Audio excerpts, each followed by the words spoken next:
दावणगेरिया नंदा बंधु भगिनियरे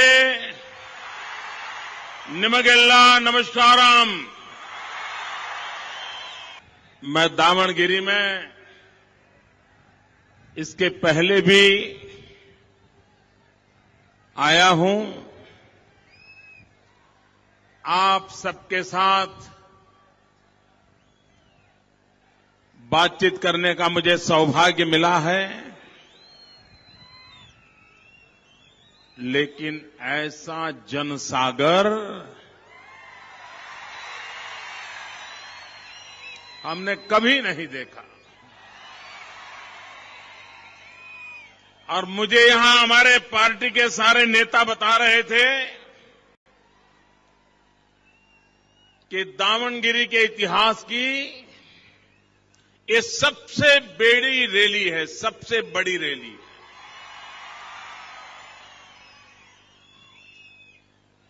और ऐसी धूप में आप लोग जो तपस्या कर रहे हो, कष्ट झेल रहे हो, भाइयों बहनों, मैं आपको विश्वास दिलाता हूं कि कड़ी धूप में आप जो तपस्या कर रहे हो, उस तपस्या को मैं कभी बेकार नहीं जाने दूंगा।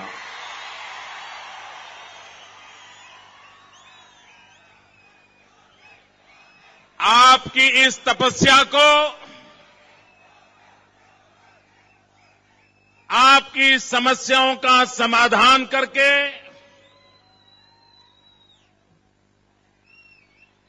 इस क्षेत्र का विकास करके आपके इस प्यार को ब्याज समेत लौटाऊंगा, ब्याज समेत लौटाऊंगा। भाइयों बहनों, अब एक तरफ आसमान में भी गर्मी शुरू हुई है और राजनीति की गर्मी भी बढ़ती चली जा रही है। दो दिन पहले कांग्रेस के महानुभाव आपके कर्नाटक में आए थे।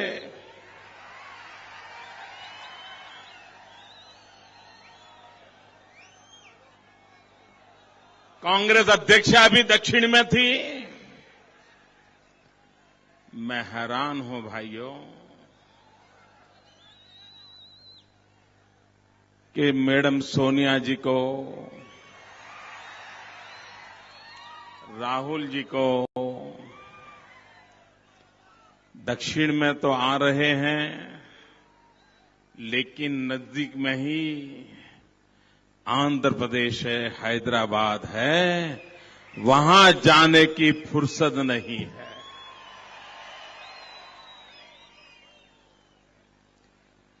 भाइयों बहनों, आज सीमांध्र के भाइयों बहनों को मरहम की जरूरत है।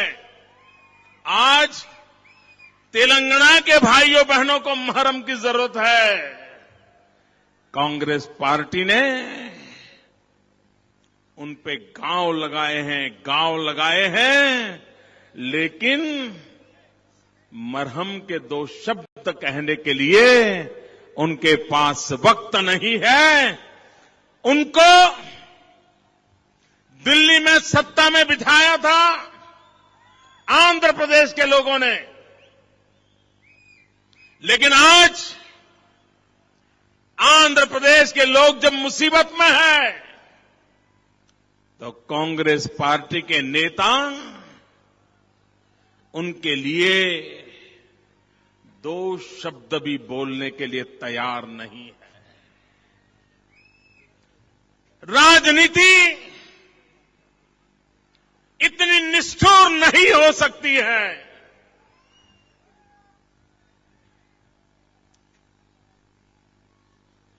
सीमांध्र के लोगों की जो उनकी जो छोटी मोटी मांगे हैं, तेलंगाना अलग होने के बाद उनको जिन मुसीबतों को झेलना है, कम से कम आप उसका जवाब तो दो। लेकिन भाइयों बहनों, कांग्रेस पार्टी को सत्ता का नशा इतना है, कांग्रेस का अहंकार 7वें आसमान पर पहुंचा है और इसलिए उनको लोगों के दुख, दर्द, पीड़ा इसकी परवाह नहीं है। भाइयों, परवाह नहीं है। जिनको आपकी परवाह नहीं है, सामान्य मानवी की परवाह नहीं है, आपके दुख दर्द की चिंता नहीं है, ऐसी कांग्रेस की चिंता हमें करनी चाहिए। जरा पूरी ताकत से बोलिए, करनी चाहिए, कभी भी करनी चाहिए। ये ऐसी कांग्रेस को सजा करनी चाहिए, सजा करनी चाहिए। सजा करोगे? भाइयों बहनों, अब कांग्रेस को छोटी मोटी सजा से काम नहीं चलता है।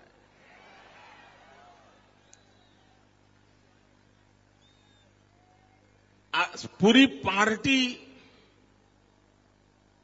ऐसे अहंकार में डूबी हुई है कि छोटी मोटी सजा से वो डरते नहीं है।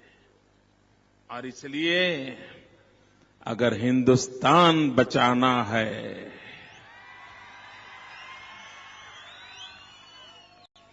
नौजवानों का भविष्य बनाना है,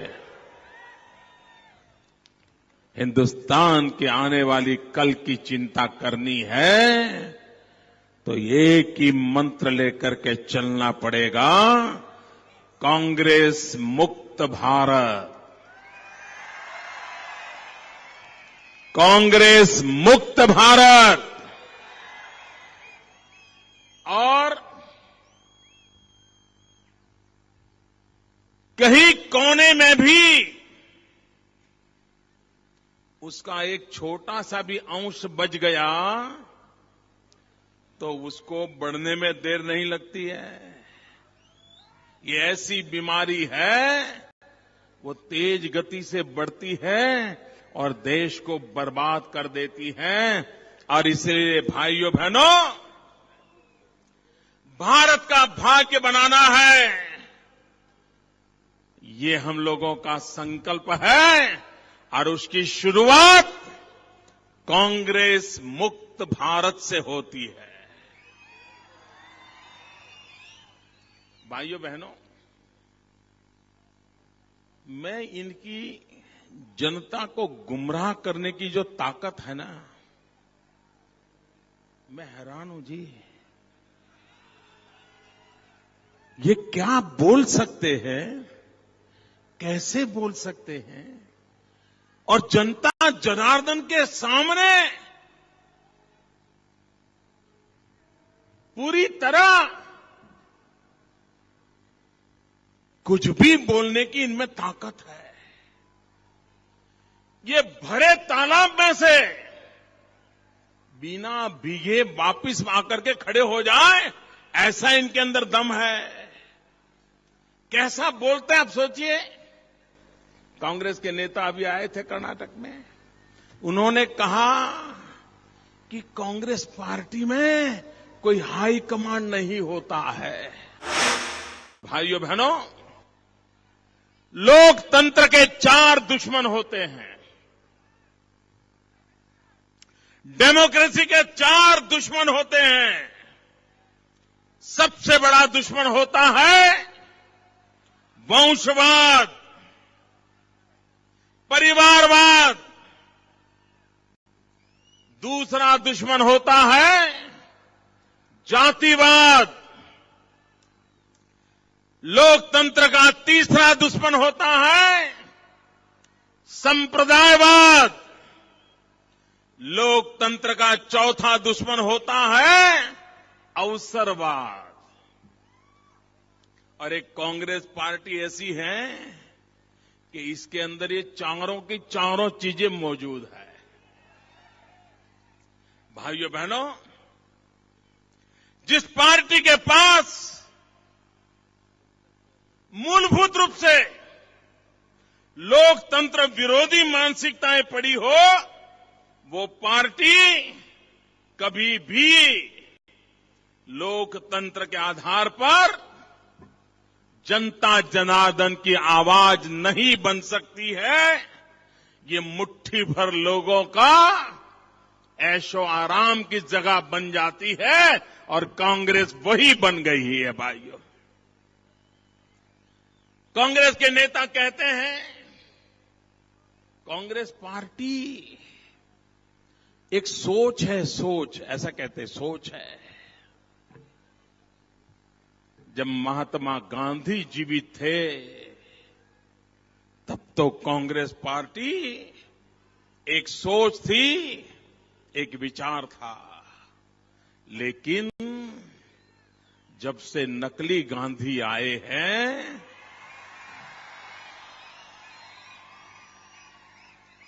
कांग्रेस पार्टी सोच में पड़ गई है, सोच में पड़ गई है।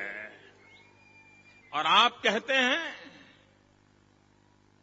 आपके पास सोच है और आप ये मानते हैं कि औरों के पास सोच ही नहीं है, हम खाली दिमाग के लोग हैं, हम बेफुजुल लोग हैं। जरा ये आरोप लगाने से पहले अपने गरीबान में देखो, गरीबान में देखो। भाइयों बहनों, मैं आज बताना चाहता हूं कांग्रेस पार्टी की सोच क्या है और भारतीय जनता पार्टी की सोच क्या है। वो आज कर्नाटक की धरती पर मैं व्याख्यायित करना चाहता हूं। और हर बात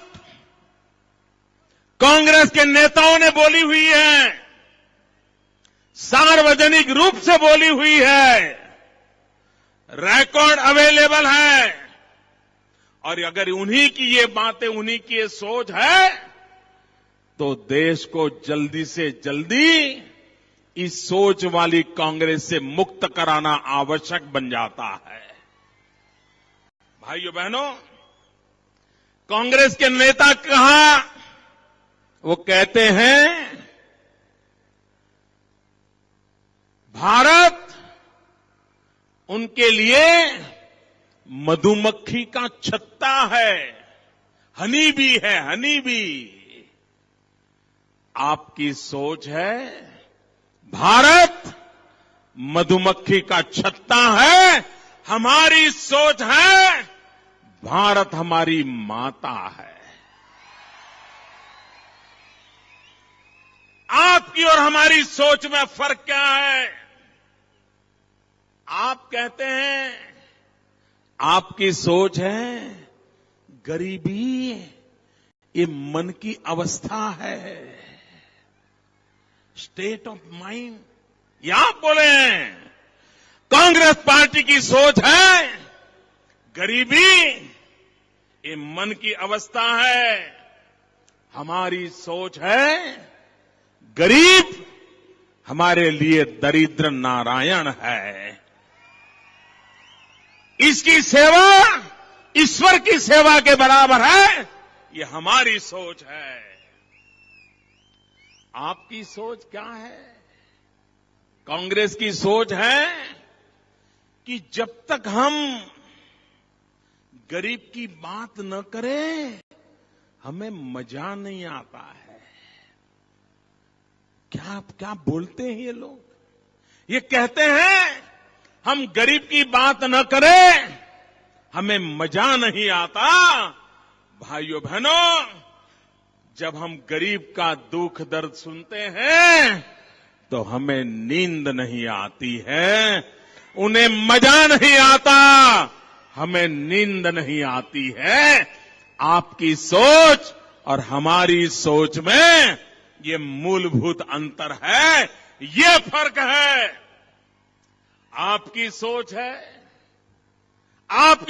है पैसे पेड़ पर नहीं उगते हैं। कांग्रेस पार्टी के प्रधानमंत्री ने कहा पैसे पेड़ पर नहीं उगते हैं। ये आपकी सोच है। हमारी सोच है पैसे खेत खलिहान में किसानों की मेहनत से उगते हैं, उनकी पसीने से पलते हैं। आपकी सोच और हमारी सोच में फर्क है। आपकी सोच है समाज को तोड़ो और राज करो। हमारी सोच है समाज को जोड़ो और विकास करो। ये हमारी सोच है।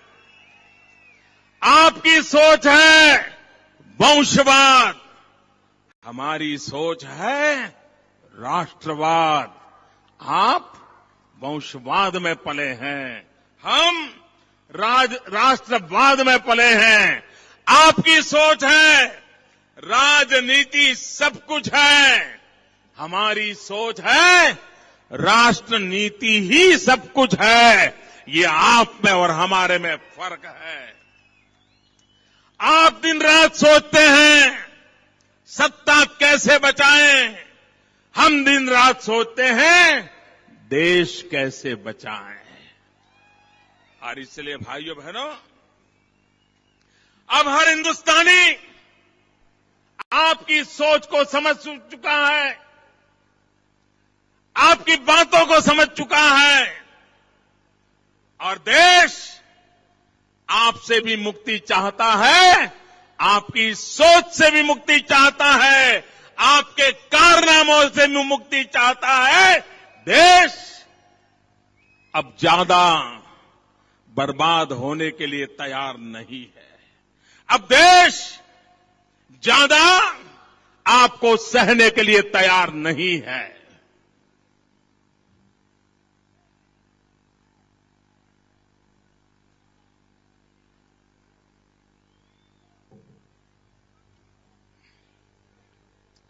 और इसलिए भाइयों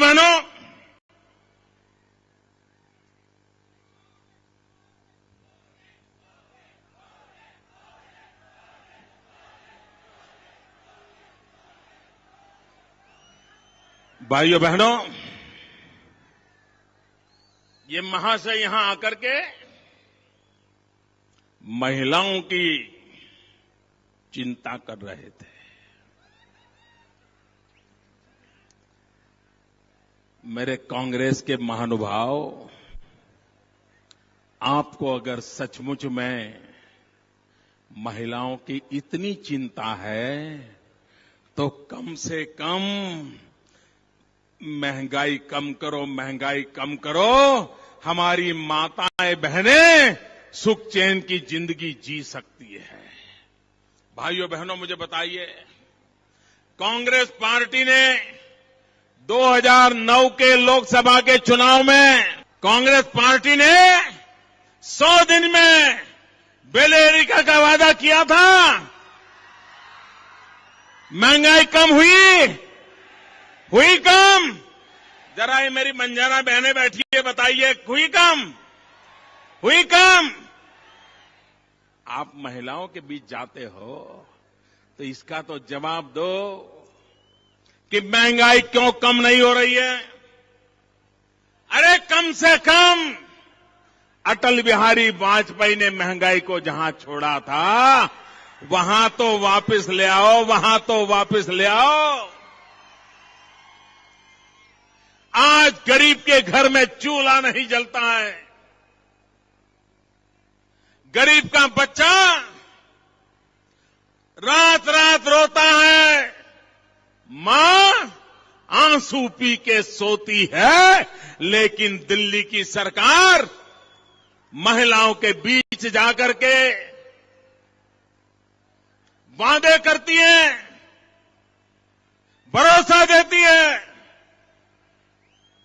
भाइयों बहनों, आज हर दिन टीवी चालू करो, टीवी पे आए दिन एक खबर तो आती ही आती है कि दिल्ली में आज एक बाला पे बलात्कार हो गया, कभी आता है सामूहिक बलात्कार हो गया, कभी आता है 2 बच्चियों पे बलात्कार हो गया।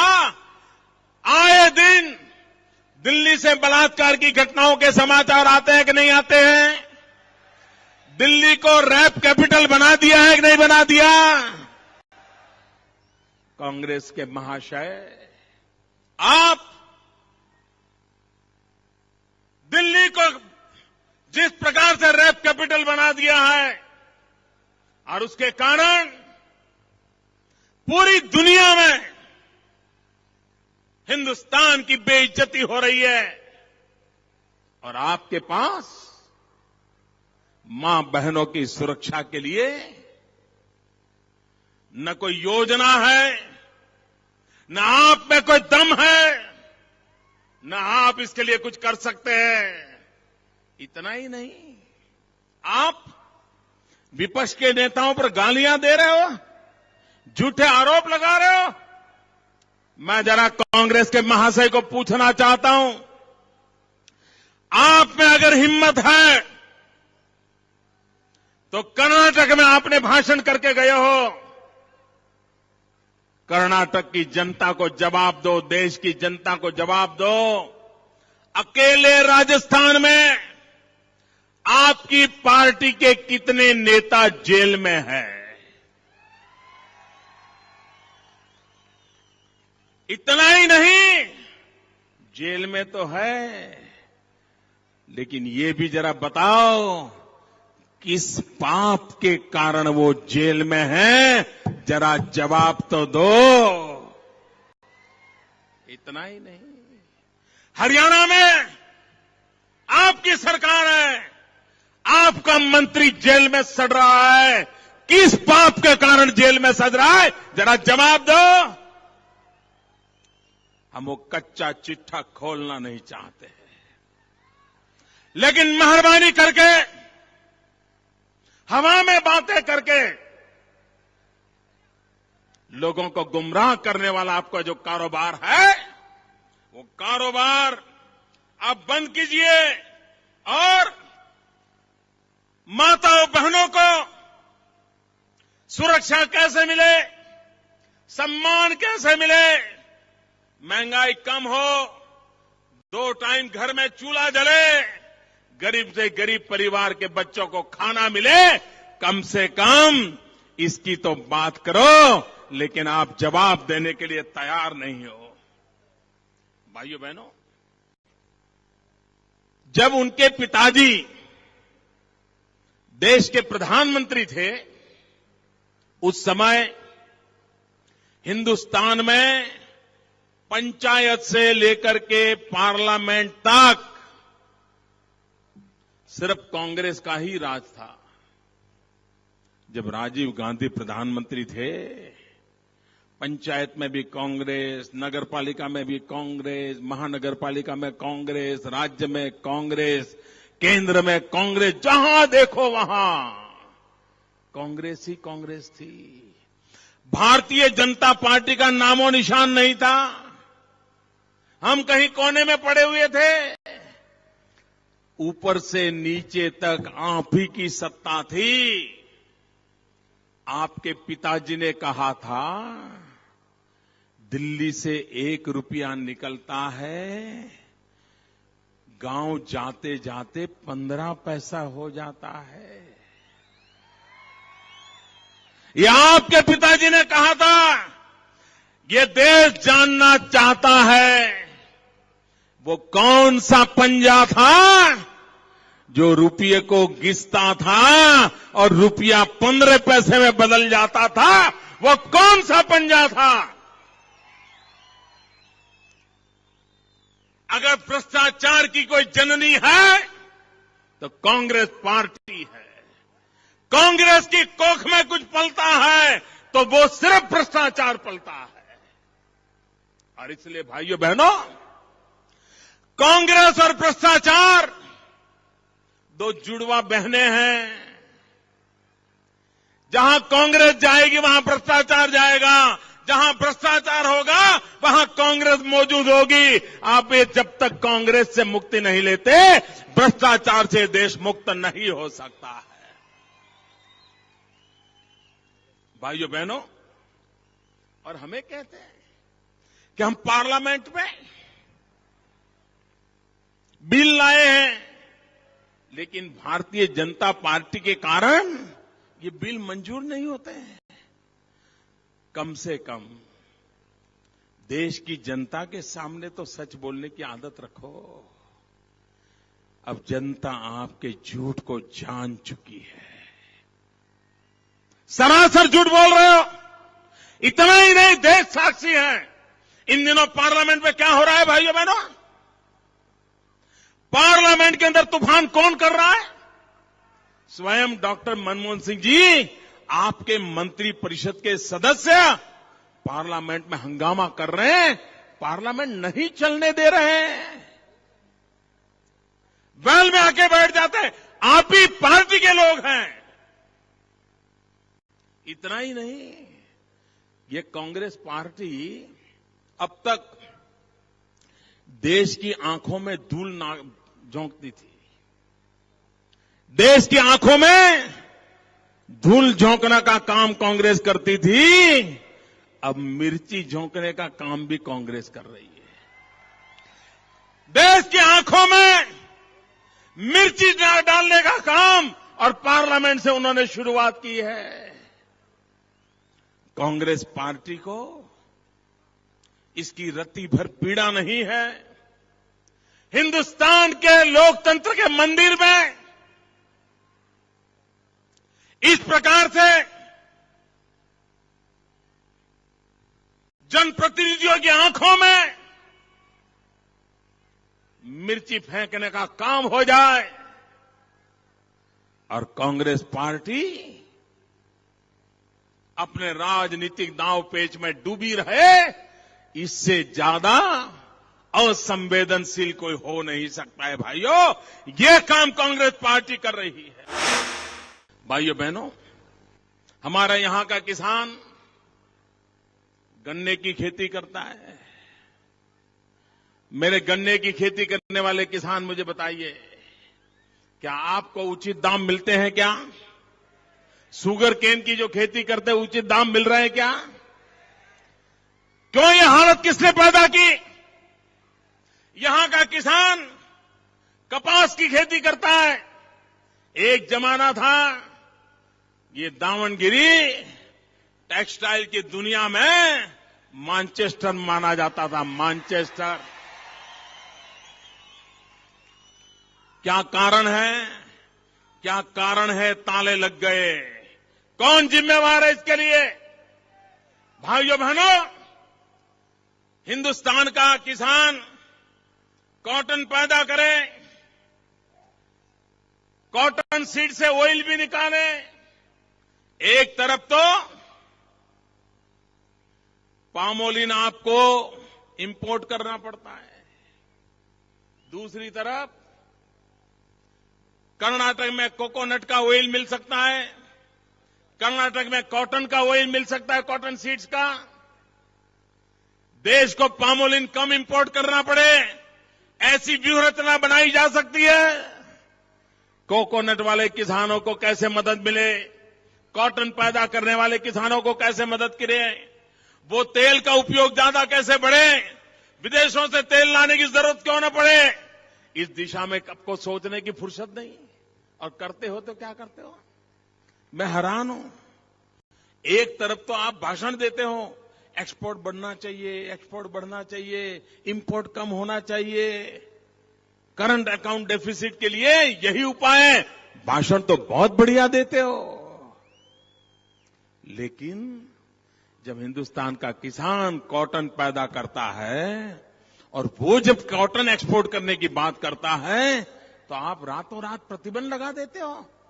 भाइयों बहनों, 2 साल पहले कॉटन एक्सपोर्ट पर प्रतिबंध लगा दिया और उसके कारण कॉटन की खेती करने वाला, कपास की खेती करने वाला हमारा किसान हजारों करोड़ के कर्ज में डूब गया, लेकिन उनको इसकी परवाह नहीं है। क्या भाइयों बहनों, हमारा कॉटन की खेती करने वाले को हम एक नया विश्वास नहीं दे सकते हैं? गुजरात में हमने एक इनिशिएटिव लिया है भाइयों बहनों। हमने एक 5F फॉर्मूला लेकर के चल रहे हैं और आने वाले दिनों में ये हर एक को काम आने की पूरी संभावना है। हमारी 5F फॉर्मूला है। हम कहते हैं जो कपास पैदा करने वाले किसान हैं, अगर उनकी भलाई करनी है, हिंदुस्तान का एक्सपोर्ट बढ़ाना है, हिंदुस्तान के किसान को अगर ताकतवर बनाना है, तो उसका श्रेष्ठ उपाय यह है, हम कहते हैं farm to fibre, fibre to fabric, fabric to fashion, fashion to foreign. ये मेरी 5F फॉर्मूला है। जहां कॉटन पैदा होता है वहीं पर धागा बने, जहां धागा है वहीं कपड़ा बने, जहां कपड़ा है वहीं रेडीमेड गारमेंट बने, और जहां रेडीमेड गारमेंट बने वहीं से दुनिया के बाजार में बिके हमारा कॉटन पैदा करने वाला किसान सुखी हो जाएगा। कौन कहता है समस्याओं का समाधान नहीं है? लेकिन भाइयों बहनों, उनको समस्याओं के समाधान की चिंता नहीं है। आप देखिए, यहां हमारा किसान मक्के ज्वार की खेती करता है। मेज, हम हिंदी में उसको मक्का बोलते हैं, पंजाबी बोलते हैं मक्के की रोटी। ये हमारी बंजारा बहन मक्का बोलती है। हमारे बंजारा लोग हैं ना, उनका हमारा पारिवारिक संबंध है। आज भी बंजारा के घर में जाओगे तो बहुत सारे शब्द आपको गुजराती सुनने को मिलेंगे। बहुत सारे गुजराती शब्द बंजारा परिवार में आज भी बोले जाते हैं। गुजरात से उन बंजारा, पूरा देश में जितने भी बंजारा है, उनका गुजरात से विशेष नाता है, और इसलिए मेरा भी आप लोगों से नाता है। भाइयों बहनों, ये मक्के, आज सारी दुनिया में रिसर्च हुआ है, शुगर के प्रोडक्शन में आज मक्के का बहुत उपयोग हो सकता है। हमारे देश को कभी शुगर इंपोर्ट न करनी पड़े, ये स्थिति है। वैल्यू एडिशन कैसे हो, मूल्य वृद्धि कैसे हो, उस दिशा में हम जब तक रिसर्च नहीं करते, योजना नहीं करते, हमारे किसानों को बचा नहीं सकते हैं। और इसलिए भाइयों बहनों, आज हमारा किसान जो उत्पादन करता है उसको मूल्य वृद्धि मिलनी चाहिए। अगर हमारा किसान उत्पादन करेगा, उसको मिनिमम सपोर्ट प्राइस न मिले, हालत क्या बनती है? आपके कर्नाटक में विधानसभा का सत्र चल रहा है और मेरा एक किसान भाई आत्मदाह करने के लिए मजबूर हो जाता है, और केंद्र से आकर के नेताओं को किसानों के लिए बोलने के लिए एक शब्द इनके पास नहीं है, संवेदना का एक शब्द नहीं है। भाइयों बहनों, एक किसान का भला नहीं कर सकते।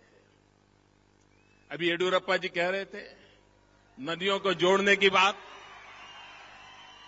अटल बिहारी वाजपेयी ने सपना देखा था, हम नदियों को जोड़ेंगे।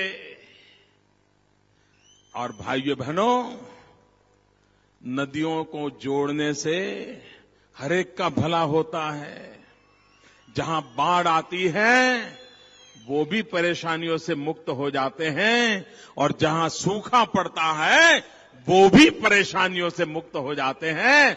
हमारे पानी का सही उपयोग पूरे हिंदुस्तान को हरा भरा बना सकता है। और भाइयों बहनों, ये संभव है, हमने गुजरात में करके दिखाया है। आप लोग अगर अहमदाबाद गए होंगे तो आपने देखा होगा साबरमती नदी लबालब पानी से भरी हुई है। वो साबरमती नदी में साबरमती का पानी नहीं है, वो साबरमती नदी में नर्मदा का पानी है। हमने साबरमती और नर्मदा को जोड़ा है और साबरमती को जिंदा किया है। भाइयों बहनों, हमने 20 नदियों को जोड़ा है और उसका परिणाम यह हुआ है कि आज हमारे यहां कृषि विकास में हमने नई ऊंचाइयों को पार किया है। पिछले 10 साल में करीब करीब 10% कृषि विकास दर करके हमने एक नया इतिहास बना दिया है। ये काम हिंदुस्तान में हो सकता है। हमारा किसान पसीना बहाने को तैयार है। हमारा किसान देश के लिए जान लगाने वाला किसान होता है और इसलिए भाइयों बहनों, हमारी ये कोशिश है कि हमारा किसान, और मैं एक बात के लिए येडियुरप्पा जी को बधाई देता हूं। उन्होंने पूरे देश में पहली एक शुरुआत की, किसानों का अलग बजट रखा उन्होंने। हमारे देश में रेलवे का तो अलग बजट होता है, लेकिन किसान का अलग बजट रखने का काम, एक नई परंपरा देने का काम भारतीय जनता पार्टी की कर्नाटक की सरकार ने येडियुरप्पा के नेतृत्व में किया था। भाइयों बहनों, हमारी भारतीय जनता पार्टी की सोच साफ है। गांव गरीब किसान की चिंता करेंगे तभी देश का अर्थतंत्र ठीक पटरी पर आने वाला है। अगर हम किसान की चिंता नहीं करेंगे, अगर हम गांव की चिंता नहीं करेंगे, अगर हम गरीब की चिंता नहीं करेंगे, तो हिंदुस्तान के आर्थिक स्थिति पटरी पर आने की संभावना नहीं है। और इसलिए जितना काम, जितनी ताकत हमारे किसान को सशक्त बनाने के लिए करेंगे, हमारे एग्रीकल्चर सेक्टर को मजबूत कराने के लिए करेंगे, एग्रीकल्चर इंफ्रास्ट्रक्चर की चिंता करेंगे, एग्रीकल्चर सेक्टर में इरिगेशन नेटवर्क खड़ा करेंगे, एग्री प्रोडक्ट के लिए मार्केट लिंकिंग की व्यवस्था करेंगे, एग्री प्रोडक्ट को वैल्यू एडिशन की व्यवस्था करेंगे, तभी हमारे देश के किसान का भला होगा। कर्नाटक फिर एक बार दिल्ली की सल्तनत को पड़कार करे, चैलेंज करे। दिल्ली से कांग्रेस को हटाने के लिए कर्नाटक की जनता की मुझे मदद चाहिए। मैं कर्नाटक की जनता से साथ सहकार मांगने आया हूं। और भाइयों बहनों, कर्नाटक ने मुझे बहुत प्यार दिया है, यहां के नौजवानों ने मुझे प्यार दिया है। आपका प्यार मिला है, अब मुझे कर्नाटक से कमल भी चाहिए। हर पार्लियामेंट सीट से एक कमल दिल्ली भेज दीजिए। मैं आपको विश्वास दिलाता हूं, उस कमल पर लक्ष्मी जी को विराजित करके मैं कर्नाटक के वापस भेजूंगा। और अगर एक बार लक्ष्मी जी आ गई तो फिर समृद्धि आना निश्चित है, सुख आना निश्चित है, संपन्नता आनी निश्चित है। आप सबका बहुत बहुत आभार। मेरे साथ बोलेंगे भारत माता की, भारत माता की। पूरी ताकत से बोलिए वंदे। ऐसे नहीं, दोनों मुट्ठी बंद करके पूरी ताकत से बोलिए वंदे वंदे।